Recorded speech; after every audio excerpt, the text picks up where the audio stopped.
오늘은 예수님의 식탁 이런 제목으로 같이 말씀을 나누도록 하겠습니다.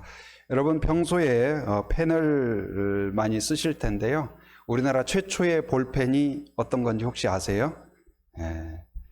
153, 모나미 153. 모나미라는 말이 프랑스어에서 왔다고 그러더라고요. 그 의미가 이제 풀어서는 나의 친구 그런 의미이고, 거기에 이제 볼펜을 처음 만들 때 뭐 붙이고 싶은 여러 마음도 있고 또 번호도 있을 텐데, 보통 뭐 컴퓨터나 이런 것들 보고 또 제품들 보면 뭐 버전들이 이렇게 올라가잖아요. 그런데 그때에도 153, 지금도 153 변하지 않고. 근데 무슨 의미일까? 여러분 한 번쯤 들어보셨을 거예요. 근데 뉴스에도 나오고 그 신문에도 있더라고요. 근데 그 보니까 그 말씀의 배경이 오늘 본문의 내용이에요. 이 요한복음 21장. 그 회사의 그 회장님이 장로님이셨는데 열심히 신앙생활을 하다가 좀 사업이 또 성공하고 하니까 약간 좀 느슨해지고 그랬던 것 같아요. 그런데 다시 또 심기일전하면서 새로운 제품을 또 내고 하면서 이 베드로가 주님의 말씀을 듣고 순종하여 그물을 내렸을 때 고기를 잡았던 것이 큰 고기가 153마리라고 정확하게 숫자가 나오거든요. 그래서 어떤 말씀에 대한 순종과 또한 하나님이 주신 은혜를 사모하면서 거기에 153이다 그렇게 적었다, 그런 이야기를 제가 읽었습니다. 오늘 읽은 본문이 바로 그 내용인데, 요한복음 21장은 두 부분으로 나눌 수가 있습니다. 1절부터 14절까지는 부활하신 예수님께서 제자들에게 세 번째 나타나셨어요. 세 번째 찾아오셨고 보여주셨는데, 찾아오셔서 예수님께서 오늘은 그 제자들에게 해변에서 식탁에 초대하고 함께 식사를 나누는 그러한 내용입니다. 그리고 15절부터 25절까지는 예수님께서 식사 후에 그 제자들에게 다시 부르시고 사명으로 초청하는 내용이 바로 이 내용입니다. 예수님께서 이 제자들을 다시 찾아오시고 그들을 위로하시고 다시 사명을 주셨던 그 모습과 또한 그런 위로의 이 식탁을 통하여서 베드로와 그 친구들이 받았던 느낌과 감정과 또한 믿음의 회복이 오늘 말씀을 통하여서 동일하게 여러분과 저에게 있기를 바랍니다. 예수님의 그 식탁, 예수님이 우리를 초청했다 하면 우리는 어마어마한 메뉴가 있을 걸로 생각이 돼요. 예수님이 베푸신다 하면 모든 것의 주인이 되는 그분이 어마어마한 메뉴와 풍성함과 맛있는 것과 어느 세상의 뷔페보다도 다양한 종류가 있을 걸로 생각하지만, 오늘 예수님이 제자들에게 베풀어 주신 그 식탁은 매우 검소했고 매우 조촐했어요. 그것은 숯불 위에 빵을 구워주시고 그리고 생선을 구워주시는 딱 두 가지 메뉴 외에는 아무것도 없었어요. 오늘 이 두 가지 메뉴를 우리가 생각해 보면서 그 주님이 주신 그 위로를 우리 한번 마음에 느껴봤으면 좋겠습니다. 예수님의 식탁을 통하여 주신 첫 번째 메뉴는 떡입니다. 떡인데 수식어를 단다면 위로의 떡이라고 생각이 돼요. 한번 따라서 합니다. 위로의 떡.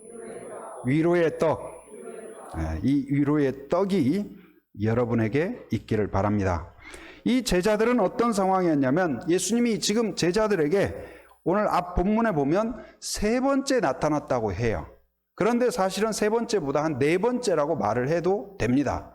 왜냐하면 이제 예수님의 그 빈 무덤이 비었다는 소식을 이제 막달라 마리아가 듣고 이제 그때에 예수님께서 막달라 마리아에게 모습을 보여주시죠.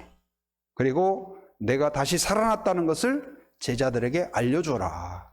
그래서 막달라 마리아가 눈물로 예수님이 없어졌다고 슬퍼하다가 살아난 예수님을 만난 거예요. 그래가지고 깜짝 놀라기도 하고 너무나 기뻐가지고 막 달려서 제자들이 숨어있는 그곳에 달려갔어요. 베드로에게, 안드레에게, 요한에게 주님이 살아나셨다, 주님이 살아나셨다 외쳤어요. 그랬더니 어땠을까요? 제자들이 우와 하면서 함성을 지르고 막 감사하고 하나님 그러면 그렇지요. 그랬어야 됐는데 한 사람도 야 제정신이 아니구나.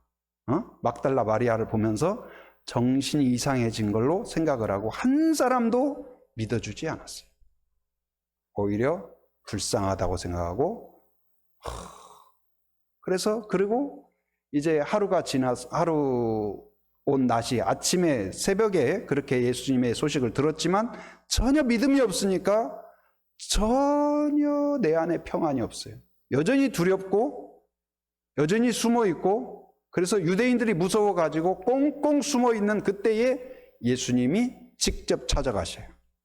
그리고 그 예수님들에게 보여주십니다. 말씀하십니다. 내가 다시 살아났음을 알려주셔요. 그런데 그때에 누가 또 빠져 있었냐? 도마라는 제자가 빠져 있었어요. 그래서 도마가 뭐라고 하냐? 막달라 마리아가 내가 예수님을 만났다. 그리고 제자들이 주님이 살아나셔가지고 우리한테 오셨다니까 하니까 도마가 그게 말이 되냐? 니들 집단적으로 지금 이상한 상태다. 다 병원 가봐야 된다. 하면서 믿지를 못해요. 그리고 뭐라고 이야기합니까? 그 예수님 손에 못자국과 이 옆구리의 창자국을 내가 만져보지 않고는 절대로 너희들 같이 내가 믿지 않겠다. 그런데 그 예수님이 그 말을 들으셨을까요? 안 들으셨을까요? 들으셨고 다시 오셨어요. 그리고 도마를 부르십니다. 여러분 같으면 도마를 불러서 뭐라고 할 것 같아요? 저 같으면 도마 이리 와봐. 너 아까 뭐라고 그랬어? 하면서 따귀를 한 대 탁 때리면서 말하면 믿어. 그렇게 하지 않았을까요?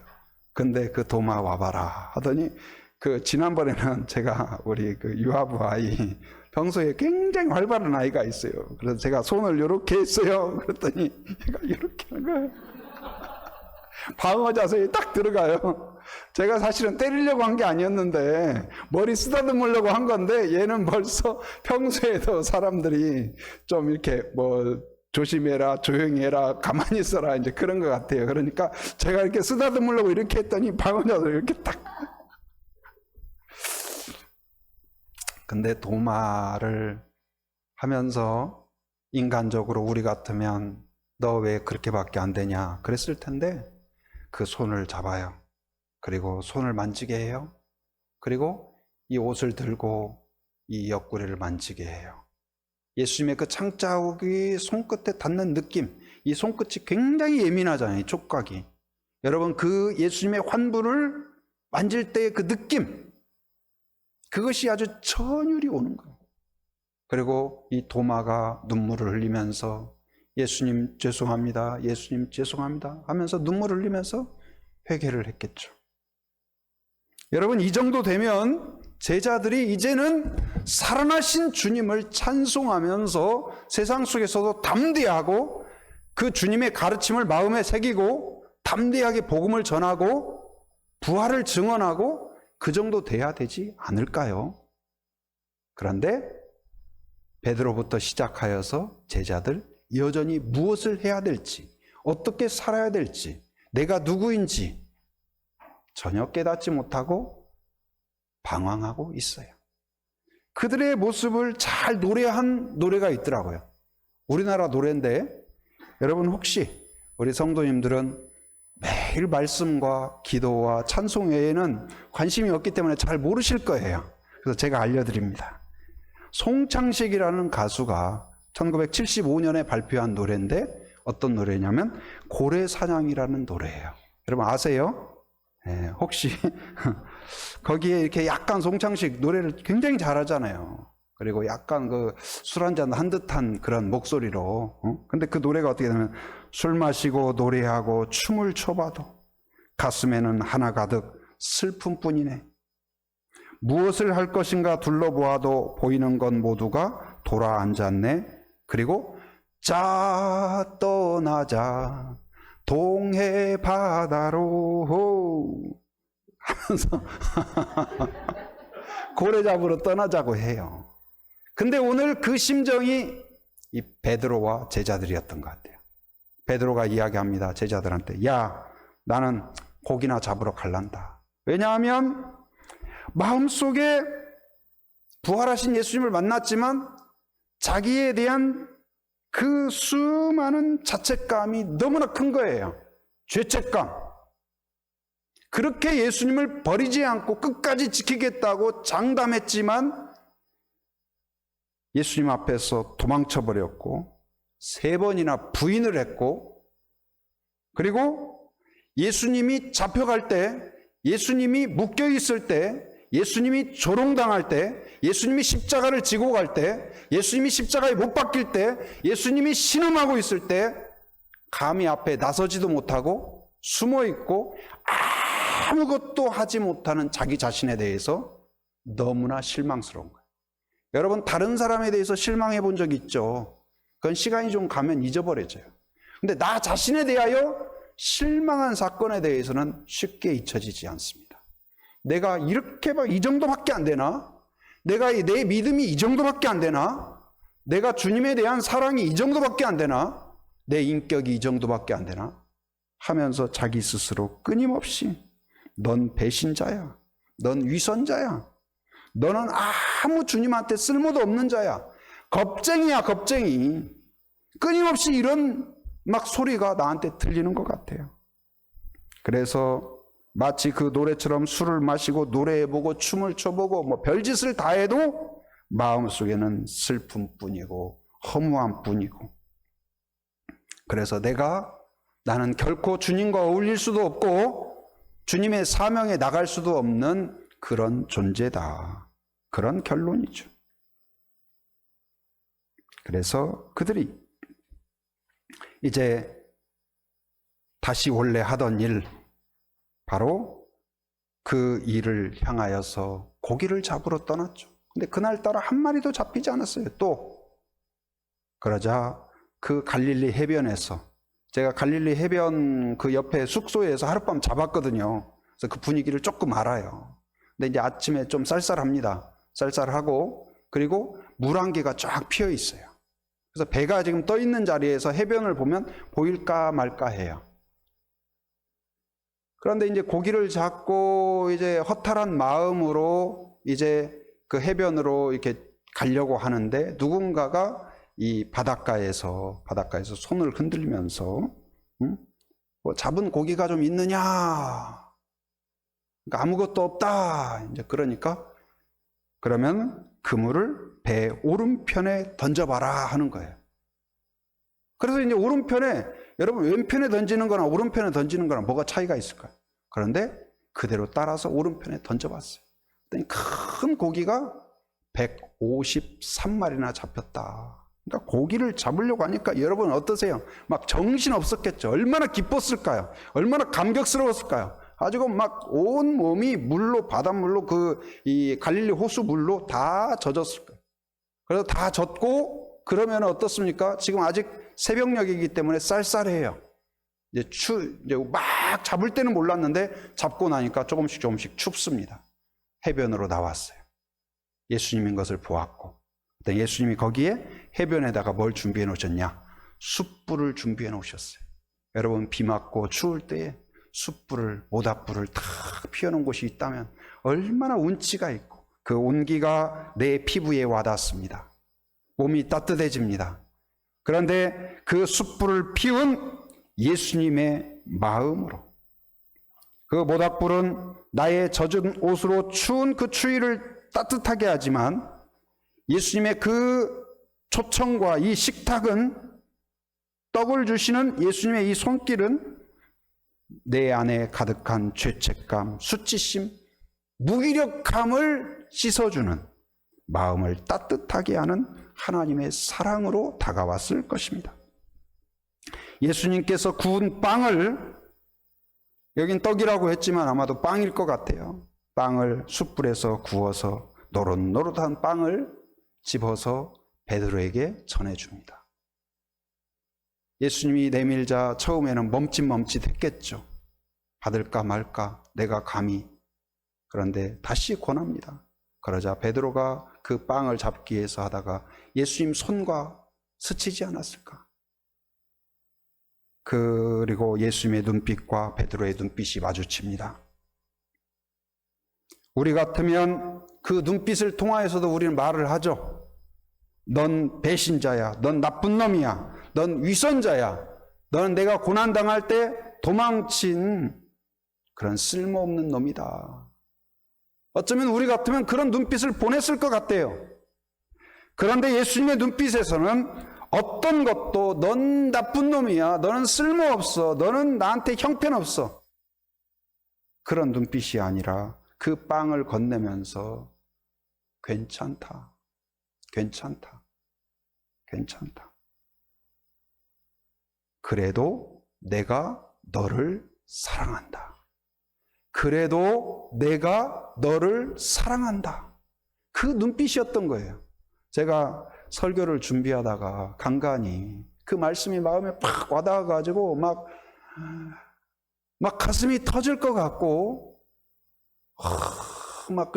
갑자기 막 이렇게 눈물을 펑펑 쏟고 그런 때가 간간히 있어요. 근데 어제도 이 말씀을 이 예수님의 마음이 마음에 느껴져 가지고 때때로 나 자신을 보면서 내가 부족하고 연약하고 넘어지고 또 실망하고 좌절하고 나를 보면서 나 스스로에 대해서 자책하는 때들이 있죠. 그런데 주님이 나를 향하여 그래도 내가 너를 사랑하고 있다. 내가 너와 함께하고 있다. 그 목소리가 들리는 것 같아서 막 가슴이 터질 것 같은 거예요. 여러분, 그 마음이 여러분에게 전달이 될지 모르겠지만 여러분 성경을 읽으면서 그 주님의 사랑의 손결이 그리고 주님이 나에게 빵을 전달해 주면서 그 빵과 함께 예수님의 피부와 내 피부가 스치는 그 느낌이 전달될 수 있기를 바랍니다. 그리고 여러분을 향한 주님의 눈빛, 내가 너를 사랑한다. 너를 포기하지 않았다. 내가 너를 버리지 않았다. 내가 너를 놓지 않았다. 그것을 마음에 받아들일 수 있기를 바랍니다. 그래서 그 빵은 밀가루 조각이 아니라 주님의 사랑의 결정체였던 거예요. 베드로에게는. 오늘 또 아까 그 아이가 오늘은 예쁘게 머리를 깎고 왔어요. 그래서 저한테 손을 내밀어요. 통하나. 요거 사탕을 하나 주더라고요. 근데 이것은 여러분 뭐 별거 아닐 수도 있죠. 근데 걔하고 저도 많이 친해진 것 같아요, 이제는. 그래 처음에는 막 제가 안아도 막 퍽 하고 막 그랬거든요. 근데 지금은 이제 저 오면 달려와가지고 안기고. 근데 이 조그만한 것은 하나의 작은 설탕 덩이가 아니에요. 그 아이의 마음인 거죠. 축복인 거죠. 그렇지 않을까요? 마찬가지로 그 빵 한 조각은 하나의 밀가루 덩어리가 아니라는 사실이에요. 주님이 전해준 그 빵에는 예수님의 사랑이 담겨 있고 내가 너를 포기하지 않았다. 내가 너를 사랑한다. 여전히 그 마음이 담겨 있는 줄 믿습니다. 여러분 성경 속에서 그리고 다음 주 우리 특별 새벽 기도에 주님의 식탁 앞에서 주님이 내미는 그 한마디, 그 사랑의 빵을 받을 수 있기를 바랍니다. 요한복음 6장 35절에서 예수님이 자신에 대하여 이야기합니다. 나는 생명의 떡이니 내게 오는 자는 결코 줄이지 아니할 터이요 나를 믿는 자는 영원히 목마르지 아니하리라. 할렐루야. 주님의 식탁 앞에서 우리는 이 주님이 주시는 빵, 생명의 떡이신 예수님을 먹어야 사는 존재예요. 우리는 밀가루로 만든, 쌀로 만든 빵과 밥을 먹어야 사는 육체를 입고 있죠. 그러나 우리의 영은 생명의 떡이신 예수님과 진리를 먹어야만 생존할 수 있을 것입니다. 그래야 다시 마귀는 끊임없이 우리를 향하여 조롱하지만 너는 형편없다, 쓸모없다, 가치없다, 너 같은 건 제자가 아니다, 성도가 아니다, 교회가 아니다 그럴지 모르지만 오늘 주님이 내민 빵, 위로와 긍휼과 도닥임과 치유의 회복의 그 빵을 받아드는 여러분이 되기를 바랍니다. 그러면 그 주님, 생명의 빵이신 예수님이 우리 안에 오셔서 우리를 다스리고 씻어주시고 깨끗게 하시고 용기가 되게 하시고 자존감을 다시 회복해 주실 줄 믿습니다. 두 번째 예수님이 주신 것은 뭐였죠? 물고기였어요. 물고기. 여러분 물고기 좋아하시나요? 그것도 갈릴리 호수는 이제 민물이기 때문에 민물고기.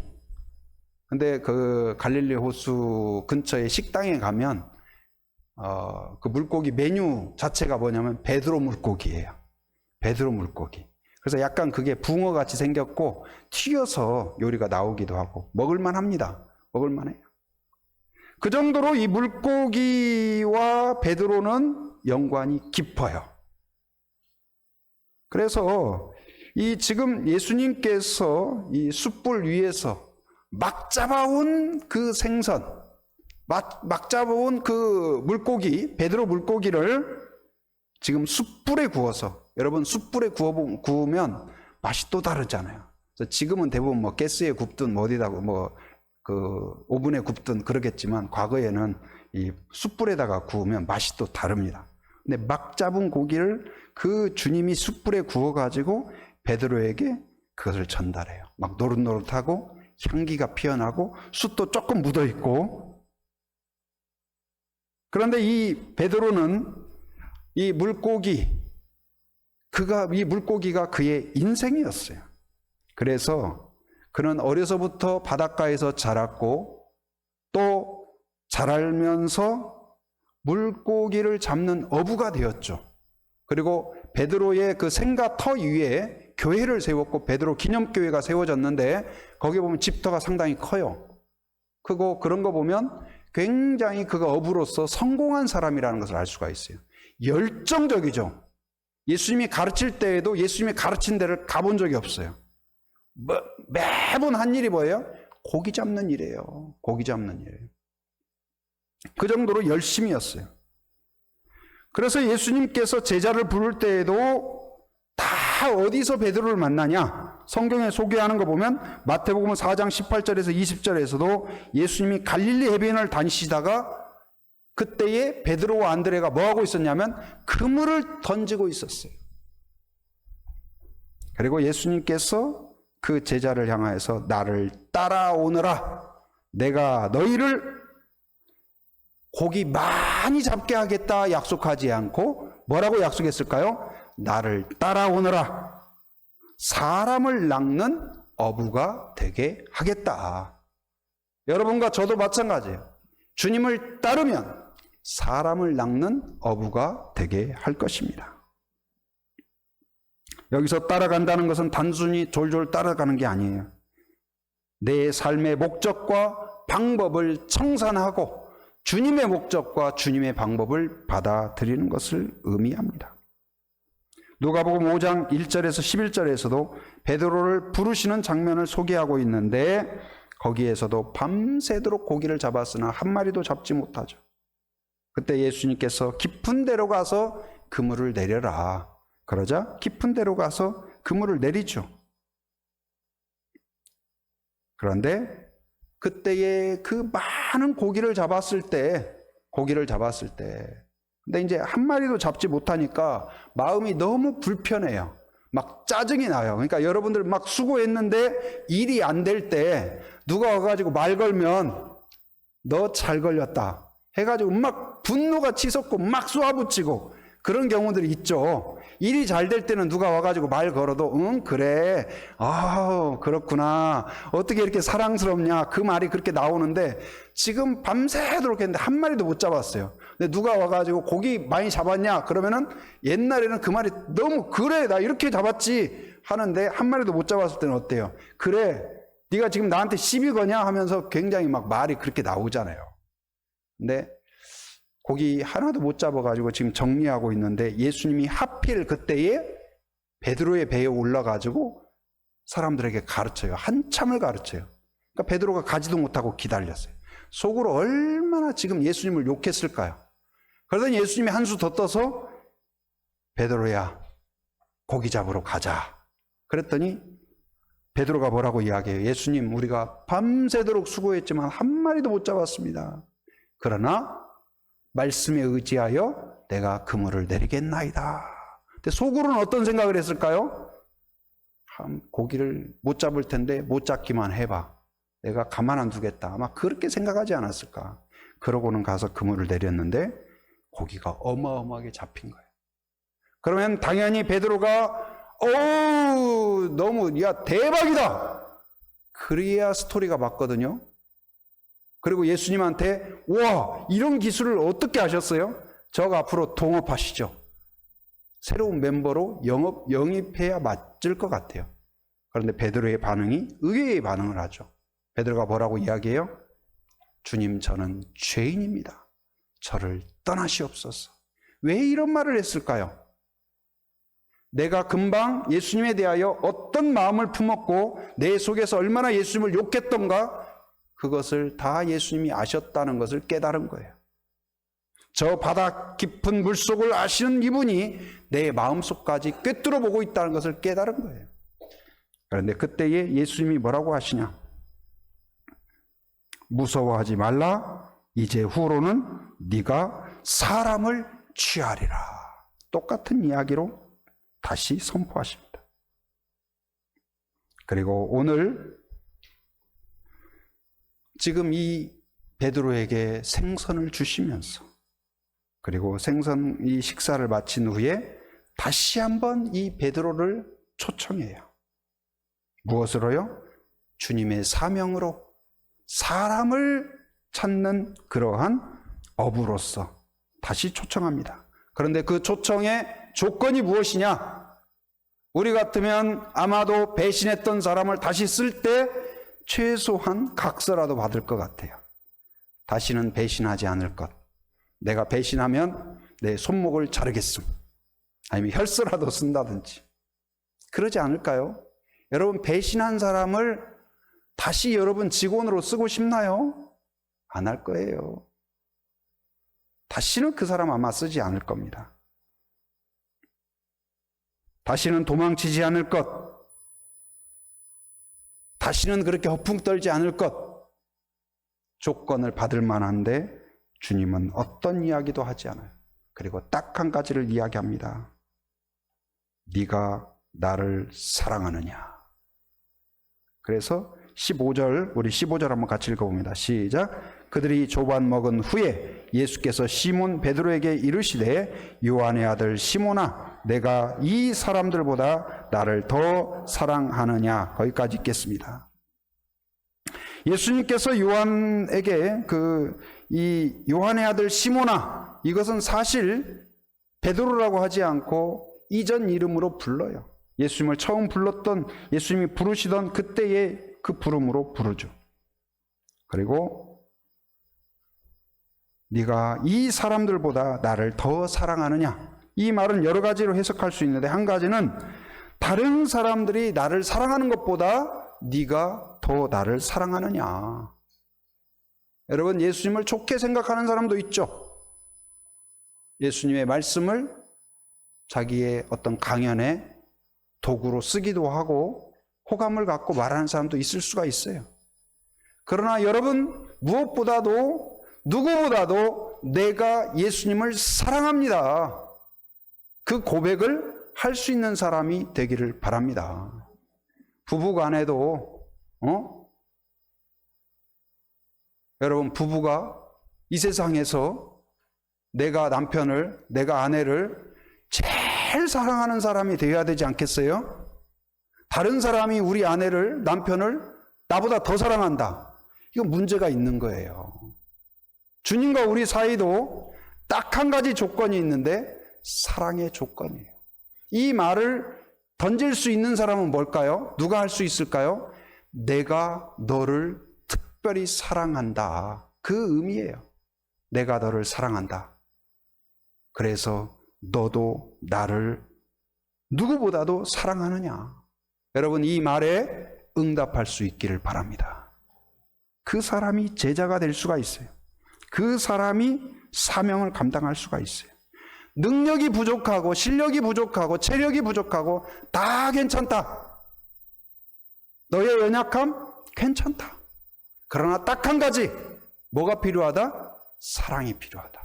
여러분, 예배를 드릴 때에도, 봉사를 할 때에도, 가정에서도, 일터에서도 주님을 향한 사랑으로 섬기는 자가 되기를 바랍니다.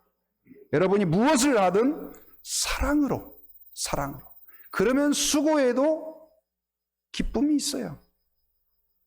그 사람을 위하여서 내가 수고하더라도 사랑하면 억울하지 않아요. 후회되지 않아요. 오히려 감사해요. 주님을 위하여 섬기면서도 감사함으로, 기쁨으로. 왜요? 사랑하기 때문에. 두 번째는 어떻게 해석할 수 있냐면, 네가 이 사람들을 사랑하는 것보다 나를 더 사랑하느냐. 그러니까 고기를 잡을 때는 혼자 잡지 못해요. 여러 사람이 같이 해야 돼요. 근데 손이 잘 맞아야 돼요. 이게 그렇지 않으면 일이 정말 힘들어요. 그런데 이 지금 베드로와 안드레와 야고보, 요한 이 사람들은 그냥 딱딱딱딱 잘 맞는 거예요. 그래서 이 팀이 너무 환상적인 팀이에요. 그래서 네가 이들과 이렇게 맞고 좋아하고 그런 것처럼, 그런 것보다 나를 더 사랑하느냐. 여러분, 여러분을 좋아하고 여러분과 마음이 맞고 그런 단짝이 있습니까? 그런 부부가 있습니까? 그런 부모와 자녀가 있습니까? 그러나 그것보다도 오늘 주님이 우리에게 물어보는 건 뭐냐? 네가 그것보다도, 네 아내보다도, 네 남편보다도, 부모보다도, 자식보다도 나를 더 사랑하느냐? 남편은까지는 아멘 되는데 자식은 주님 그건 조금 기도해보고. 여러분 혹시 그런가요? 여러분, 주님을 진심으로 사랑하는 것이 자식을 사랑하지 않는다는 말이 아니에요. 자식을 사랑하되 주님의 사랑 안에서 하는 거지, 그 밖에서 하는 것은 왜곡된 사랑이에요. 결과가 좋지 않습니다. 여러분, 주님을 사랑하느냐? 누구보다도 아멘으로 화답할 수 있기를 바랍니다. 그리고 세 번째는, 여러분 성경에도 아마 그렇게 되어 있을 거예요. 이 사람들이라고 되어 있는 데에서 조만하게 괄호로, 제 성경에는 2로 써 있고 거기 주석 이렇게 따라가 보면은 이것들이라고, 또 것들보다 그렇게 되어 있어요. 그렇게 되어 있는지 모르겠습니다. 마찬가지로 어떤 물건으로 지칭하고 있어요. 베드로에게 있어서는 그 배가 얼마나 소중했을까요? 그물, 너무나 소중해요. 고기를 잡는 도구들. 여러분 집에도 여러분이 정말 애지중지하는 그런 물건들이 있지 않나요? 누가 손대려고 하면 야, 손대지 마 하고 막 애착이 가는 차가 있을 수도 있고, 집이 있을 수도 있고, 물건이 있을 수도 있고, 최신 어떤 물품이 있을 수가 있어요. 그러나 그것에 대해 카메라가 될 수도 있고 노트북이 될 수도 있고, 그러나 그 어떤 것보다도 네가 나를 사랑하느냐. 여러분, 어떤 것보다도 주님을 사랑하는 여러분이 되기를 바랍니다. 그 사람만이 능력이 부족해도, 다른 것이 부족해도, 경험이 부족해도, 실력이 부족해도 주님을 진정으로 사랑한다면 주님은 그를 통하여서 바로 어린 양을 먹이고 어린 양을 치는 주님의 위대한 사역에 동참하게 하실 것입니다. 여러분, 우리 교회가 다른 건 부족해도 주님을 사랑하는 그 사랑만은 누구보다 뜨거운 그런 교회가 되기를 바랍니다. 그런 성도가 되기를 바랍니다. 주님이 내가 너를 포기하지 않았다, 내가 너와 함께한다. 오늘 그 빵을 받아든 베드로와 같이 그 사랑을 마음속에 느끼면서, 그리고 예수님 앞에 내가 주님을 사랑합니다 고백했던 베드로의 고백으로 응답하는 그러한 성도가 되기를 주님의 이름으로 축원합니다.